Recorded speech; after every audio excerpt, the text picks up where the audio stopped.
সত্যি এই যে মিডিয়া থেকে যা শুনতে পেয়েছি গতকাল, এবং কিছু ছাত্রছাত্রীও ফোন করেছে রাত্রিবেলায়, যে ত্রিপুরা মধ্যশিক্ষা পর্ষদের যিনি প্রেসিডেন্ট, উনি 3 দিন আগে যা বয়ানটা দিয়েছেন, বলেছেন যে বাংলা এবং রোমান হরফে ককবরক বিষয়টা লেখা যাবে, এবং যে বিষয়টাতে নিয়ে বহু আলোচনা চলছিল এটা প্রায় সমাধানের দিকে চলে গেছে।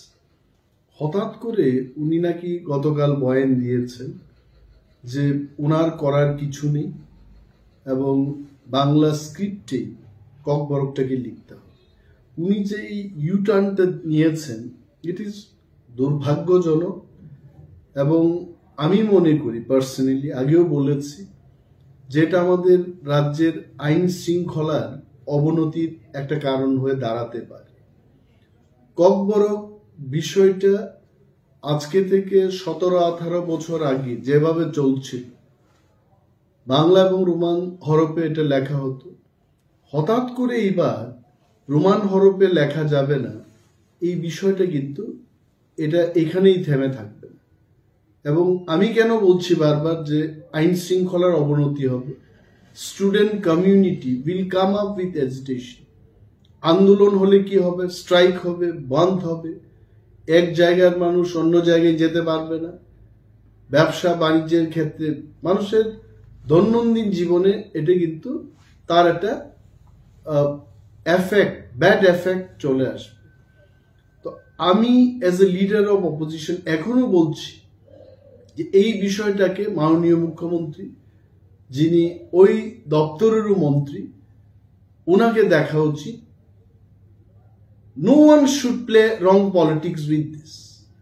কারণ দিনের শেষে আমি বলছি একটা কথা, যে কিছু একটা যদি হয় ত্রিপুরাজ্যে, the first man who will be blamed is CM doctor Manik Saha. কে কাকে কি সাজেশন দিয়েছে, কার সাজেশনে এটা হচ্ছে, বোর্ড প্রেসিডেন্ট 3 দিন আগে যেটা বলেছে যে ককবরকটাকে রোমান হরফেও লেখা যাবে, বাংলায়ও লেখা যাবে, এই লোকটা হুট করে 3 দিনের পর এই ধরনের বয়ান নিয়ে আসবেন। I am sure something is being played behind the curtain, কিছু একটা চলছে। কিন্তু আন্দোলনের পরিণতি এবং আইন শৃঙ্খলার অবনতির কারণ, এই দায়ভারটা কার কার ঘাড়ে চাপবে, এটা তার জন্য কিন্তু সরকার এবং মাননীয় মুখ্যমন্ত্রী দায়ী থাকবে। আমার মনে হয় it is my suggestion to the government, my humble suggestion. আমি গভর্নমেন্টকে, আমি সেই ব্যক্তি নয় যে গভর্নমেন্টকে সঠিক বা সাংঘাতিক কিছু পরামর্শ দিতে পারবো, কিন্তু আমার মনে হচ্ছে যে মাননীয় মুখ্যমন্ত্রী এই বিষয়টাকে গুরুত্ব দিয়ে দেখে যেভাবে আগে চলতো ওইভাবেই করলে পরে কিন্তু ভালো হবে।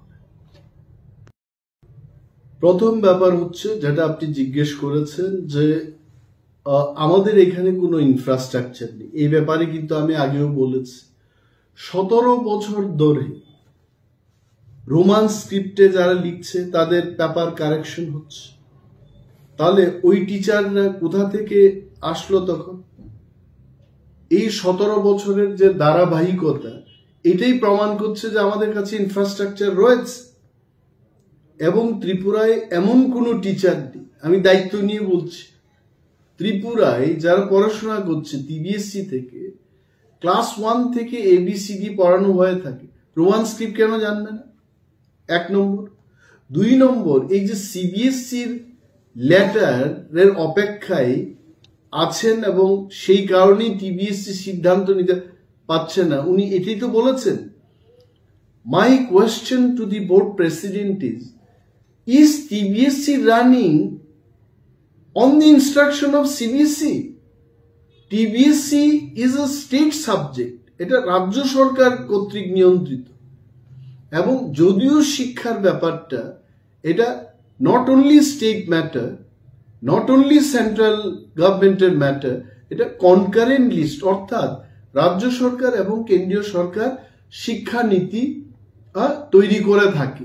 Both the government, they consult each other and do. But Kokborok being the language only in Tripura, এই ব্যাপারটা কেন্দ্রীয় সরকারের চাইতে রাজ্য সরকার আরো ভালোভাবে বুঝছে, এবং ককবরকটা তো আর কোথাও করা হয় না। টিবিএসসির স্বতন্ত্রতা এবং তার সিদ্ধান্ত নেওয়ার ক্ষমতা রয়েছে বলেই 17 বছর 18 বছর ধরে এই ককবরক সাবজেক্টটা বাংলা এবং রোমান স্ক্রিপ্টে লিখে আসছে ছাত্রছাত্রীরা। তাহলে কেন সভাপতি বলবেন যে এই বিষয়টার জন্য সিবিএসসির চিঠির উত্তরের অপেক্ষায় থাকবেন?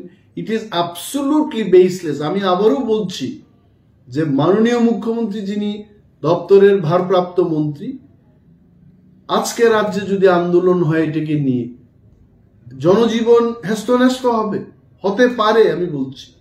আর যদি হয়, if anything goes wrong in this state, who will be responsible for this? CM এবং যারাই ওনাকে সাজেশন দিচ্ছে, I don't know, everything was all right 3 days before. সম্পূর্ণ people started welcoming, appreciating the government, appreciating the honourable CM. হঠাৎ করে এই জায়গা আবার ওনারা চলে যাবেন, এটা কিন্তু দেখার ব্যাপার আছে। My appeal, my humble suggestion to the government is, আগের যে প্রথা ছিল সেই প্রথাটিতে চালু থাকুক, এটাই আমার বক্তব্য থাকে।